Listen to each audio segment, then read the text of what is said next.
Hello, everyone. Welcome back to the AAS YouTube channel. And this one is going to go in the AAS Journals Author Series. And I'm super happy to have Craig DeForest with us today. Hi, Craig. Hi, Francis. Can we start over? I'm sorry about that. No, it's all good.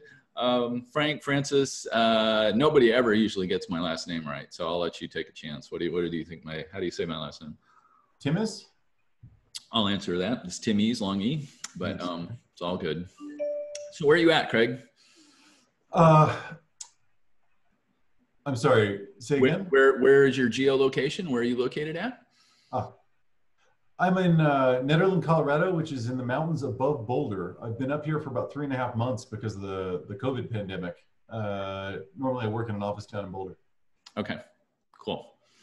Yeah, I'm in Phoenix. It's going to be about 110F today. Circa 40C around there. So yeah, and we are, of course, a poster child for COVID these days in the US. So hopefully we'll get that under control. So yeah. So what do you like to do for research? All right, so I'm really interested in extracting data from images, which is to say images are really counterintuitive. I've been looking at my whole career, images of the sun. Back in the 90s when I was a graduate student, I worked with Art Walker on the prototype for what is now the AIA instrument suite on SDO. That is an extreme ultraviolet telescope that looks at the corona of the sun on the disk of the sun. So we're used to seeing the corona around the sun. That's because it's much fainter in visible light than the star itself. But in the extreme ultraviolet, the corona is much brighter than the star itself because the photosphere is only 6,000 Kelvin and the corona is about 9 Kelvin.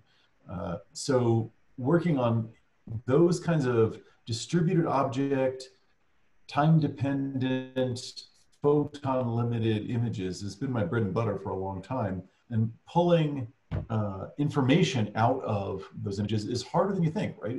As anyone who's done image analysis knows, it's counterintuitive. Images look immediately accessible, and so we think we can understand them immediately just by looking, but our eyes are very deceptive because they're optimized for terrestrial subjects, and we look at the sky. Right. Cool. And so that'll be a nice lead into, perfect lead in actually, to the topic of today's, main topic for today's author series. Is we're going to go through this lovely 2017 APJ paper, Noise Gating to Clean Astrophysical Image Data. And Craig, take us away. Okay, this is a result that came out of some work that I did with some collaborators at Goddard on 2 separate projects. Again, looking at these very challenging image sets, which are time-dependent, distributed images taken in the extreme ultraviolet, so they're photon limited. The issue here is something that we all face, that resolution of an image is intimately tied to noise level.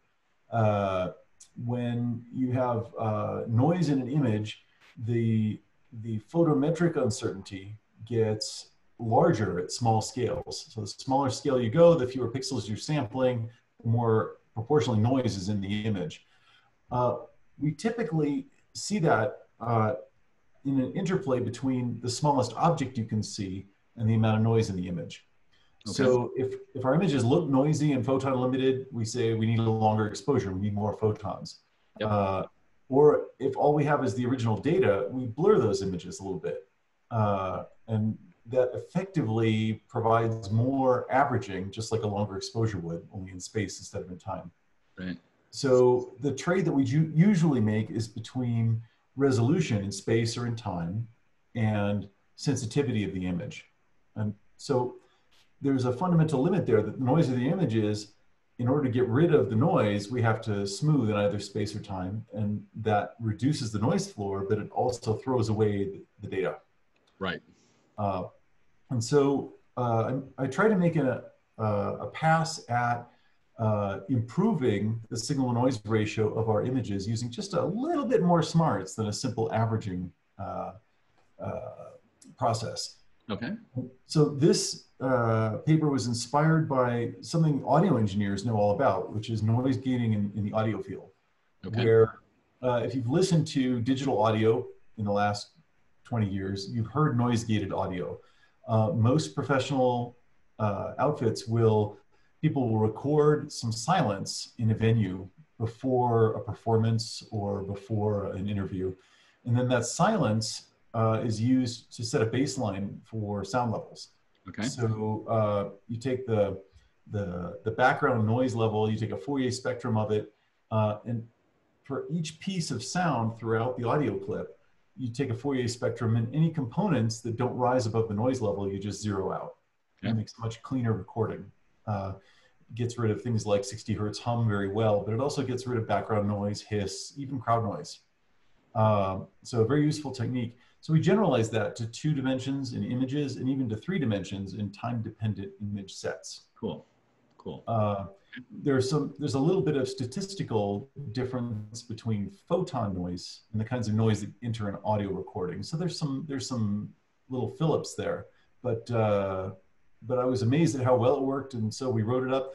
Ultimately, this process was patented. So Southwest Research owns the patent. They've made it available to anybody for doing research with, but for commercial exploitation, they're trying to develop some of the rights. Interesting. Can you tell me the name of that company again? I missed it the first time. Southwest Research. Oh, yeah. Oh, that's all right. Yeah. Okay. Got it. So if we just move through the paper here, there's an introduction that talks a little bit about the background of noise gating, which I just described. You can see here on page 1, we talk about 1D and audio signals. Mm-hmm. Moving down into the body of the text, what's neat about this technique is we can adapt the algorithm, the fundamental algorithm, to estimate the noise floor on the fly. So I'll just sort of walk through in equation 1 here. We're talking about, an image that you're measuring, your image of X, Y, and T, is the fundamental image plus some noise terms. And so you've got additive noise, that would be like dark noise in your detector. Mm-hmm. You've got shot noise from photons, and then you've got other sources that I just lumped together.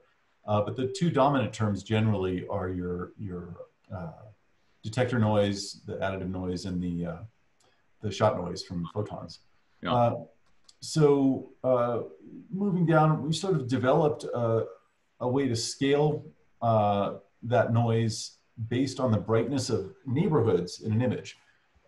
Okay. So when you look at an image on the web, you're looking at something that's been broken into pieces, and each piece has been Fourier transformed. And the Fourier components that are strong are the ones that are kept. That's how JPEG images are encoded. Mm-hmm. So we could do something very similar with an astrophysical image, where we take a neighborhood of the image, we Fourier transform all of them and look at the Fourier components in 2 or even in 3 dimensions. Yeah, sure. Doing that allows us, moving here through equations 6 and 7, to generate an estimator for the noise level just based on the Fourier analysis of the images.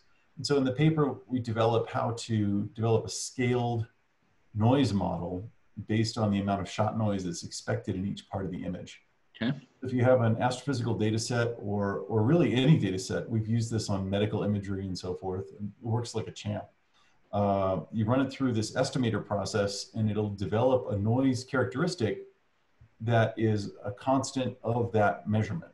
So for a given detector and a given set of exposure times and so forth, you get a constant noise model, and you get that post facto from the data, a posteriori. Then there's a section here you can see on the upper right here, second column, we talk about filtering. There's just different methods of filtering. You can, the basic process is once you've got a noise model, you then compare the Fourier components of each region of the image to the noise model for that region of the image, and reject anything that doesn't exceed it. So you're keeping statistically significant components. What's neat about this is this produces a variable filter, an optimized filter that's variable across the images. But what it it's not keying on any particular aspect of the image beyond what you might call coherence. What we seek to analyze when we're looking for structure in an astrophysical object or looking at a picture of our friends in a bar is we're looking at coherent objects in the picture. Mm-hmm. So a feature in the image that has coherence will be concentrated by the Fourier transform. Instead of being spread out over many pixels, that object will be located in a few Fourier components. Mm-hmm. And that makes it easier to discriminate that object against the background noise. So just by using coherence like that, we can preserve the structure of whatever object you're looking at, even though we're rejecting the noise that doesn't rise above the noise floor. Mm-hmm. So anyway, there's various filters, and the theory is all developed here through these equations. I won't run through each one. We should keep going on down. I'll show you the results of the method. So going into section 3 here, page 4, we talk about the kinds of data we're now analyzing. Page 5, page 5 here, this figure, the next page, please, is really, this is where the rubber meets the road. Yep.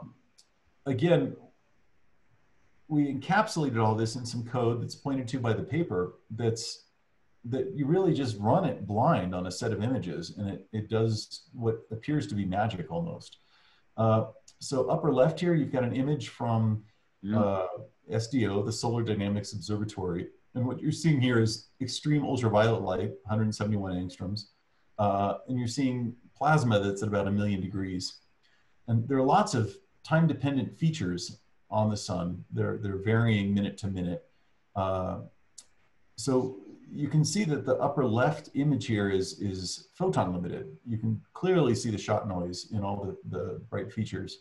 Yep. What we would normally do is smooth in space and time to get rid of that noise. Mm-hmm.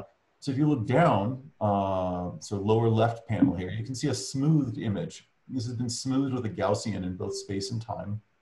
And it beats the noise down by about a factor of 10. Okay. But the cost is that you lose all the detailed structure. If you look at this little knot of bright material over in the central left of the image, you can see that it's much blurrier here. Right. We've lost all the high spatial frequencies. Right. Right. So that's sort of the traditional method of analyzing images.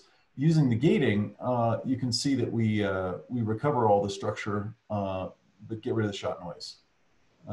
Very exciting, and that works in the time domain too, although it's not visible in the paper itself.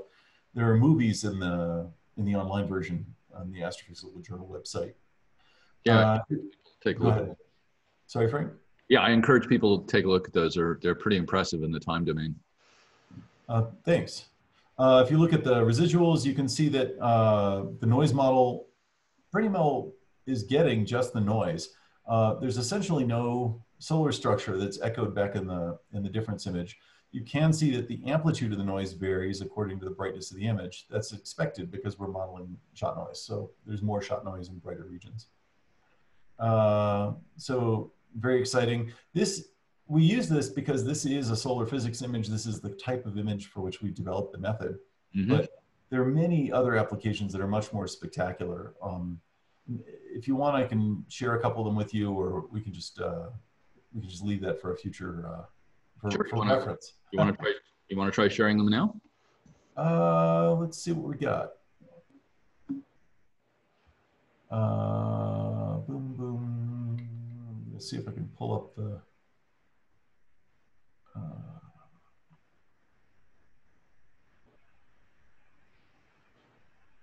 I thought I had this handy, and it turns out I don't. I'm just going to have to go look for it for a second.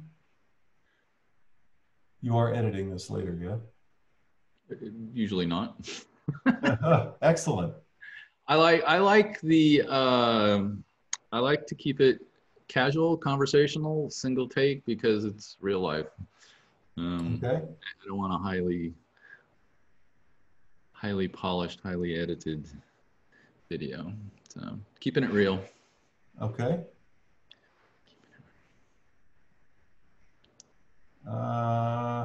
You know what? I'm not going to be able to pull this up in real time. So let's just carry on. Okay. Moving forward, flipping on down, here's an example of a type of solar data that sort of works, but is very challenging for the method. These are magnetograms taken from the HMI instrument on board the Solar Dynamics Observatory. What you're looking at here is a data product. It's not a direct photon image. It's a difference image between several filtergrams and polarized light, and it measures the Zeeman splitting on the surface. Right. So here you've got a noise level that's sort of independent of image value. And also you have a scene that is essentially fractal. So that makes it more difficult to identify coherent structures. Right. The method still works reasonably well, but this is sort of challenging for the method. So this is the same general kind of plot as the UV images. You've got upper left is the raw data, lower left is smoothed, upper right has been noise gated. You can see that the visual noise level is greatly reduced. But if you look in the difference image, you can see much more structure. And the reason is that in the regions where the magnetic field is strong, because of the fractal structure, it basically keeps everything.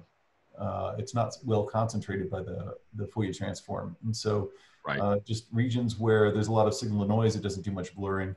Regions where there isn't as much signal, it does, it throws essentially everything away. And so you get this much more severe pattern in the residuals.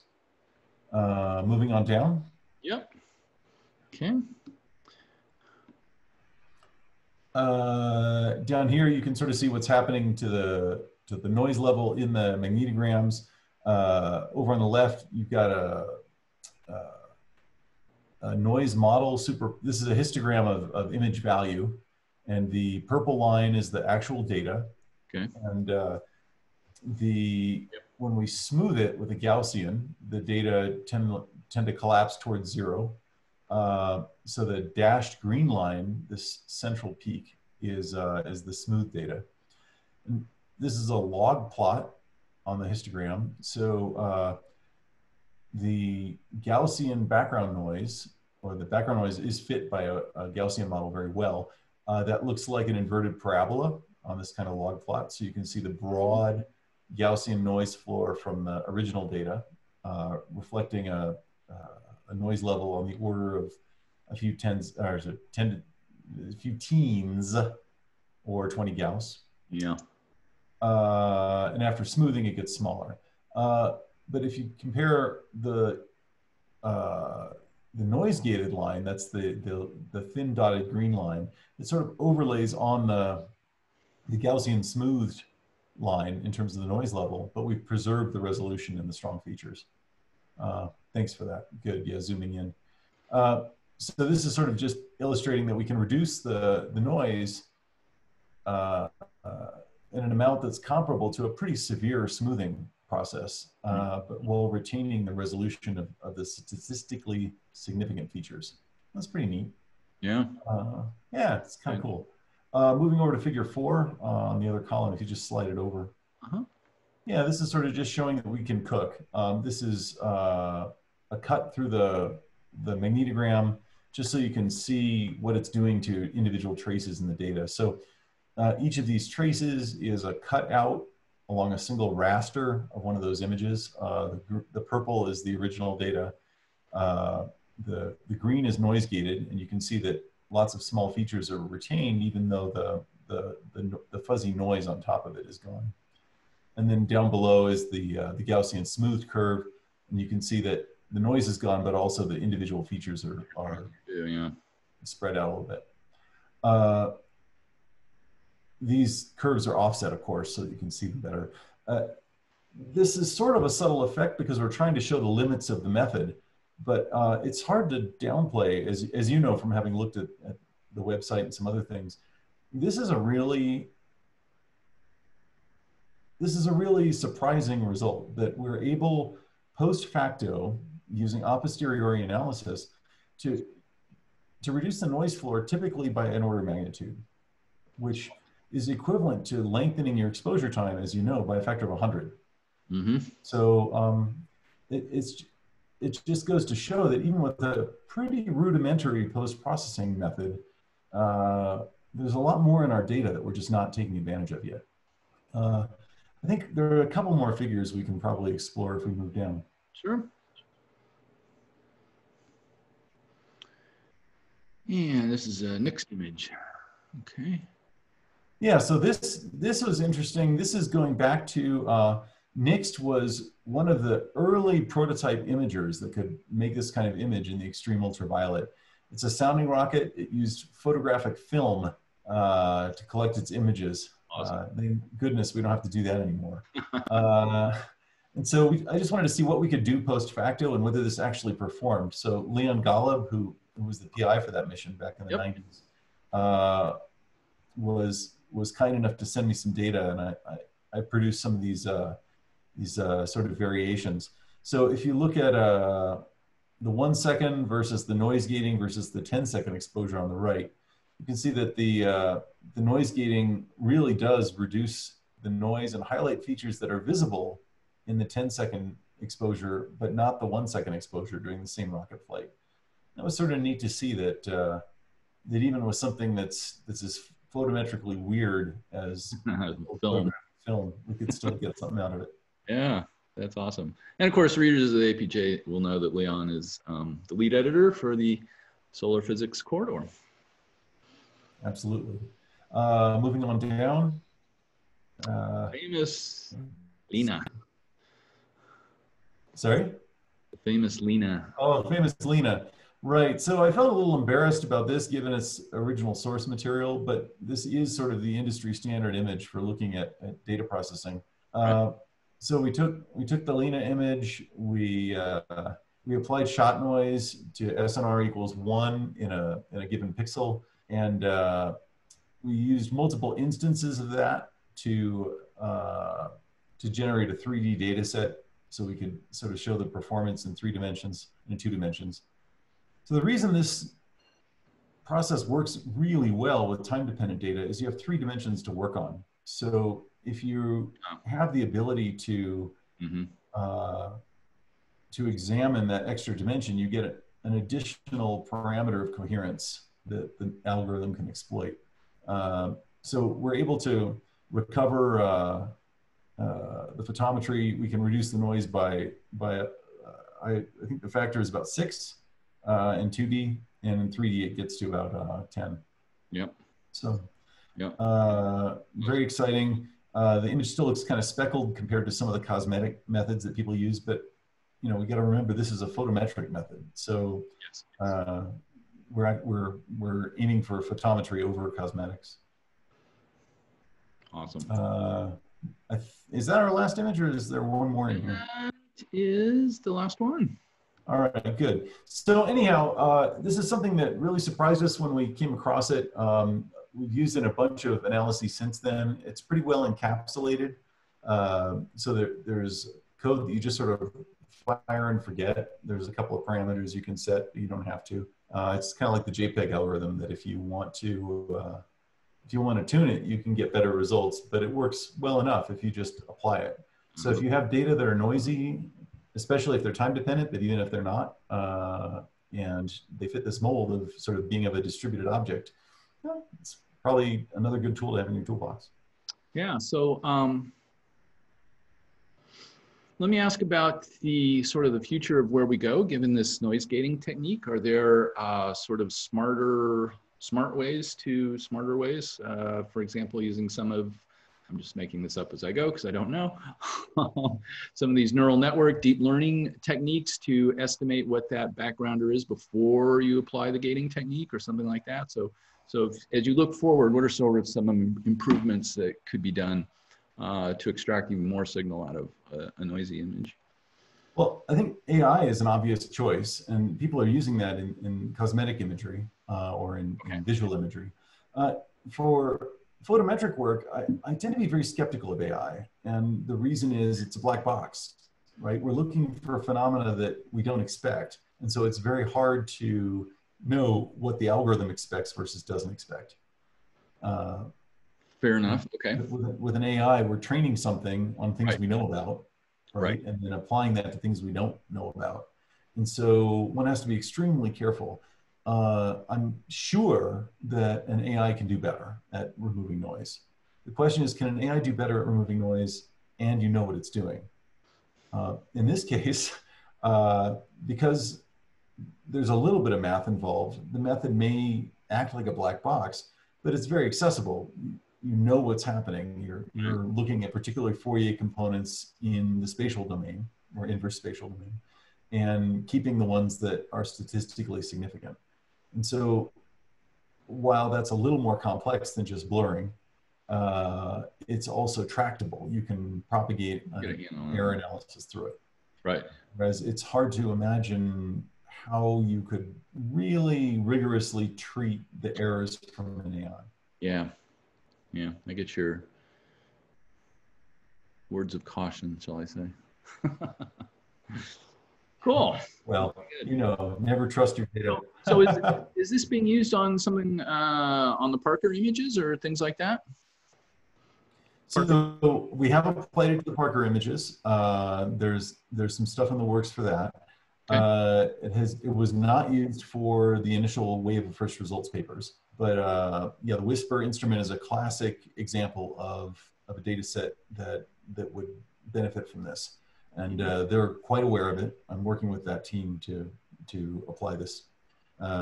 So right now we're still getting the results out of those data that are right at the top. You know, okay. You look at the data, there's always something new. This is sort of for one further step. So I expect that we'll start to see noise-gated results coming out of those data when we start to see more photometric work and more second-order analyses. Cool, cool. So the future's bright for this gating technique. I love it. Craig, I want to thank you so much for spending some time today and walking us through your lovely APJ paper there. Well, thanks for the attention, Frank. It's certainly fun to walk through this. It's a couple of years old now, so going back and sort of getting a benchmark of where we are and what we're doing with it is good. Cool. All right, everyone, thank you so much, and we'll see you on the next one. Bye-bye. All right, take care. Hey, so before we break off. Yeah. So just because I assumed we were being edited, I did this whole thing. I put my face in my hands at the beginning. I would really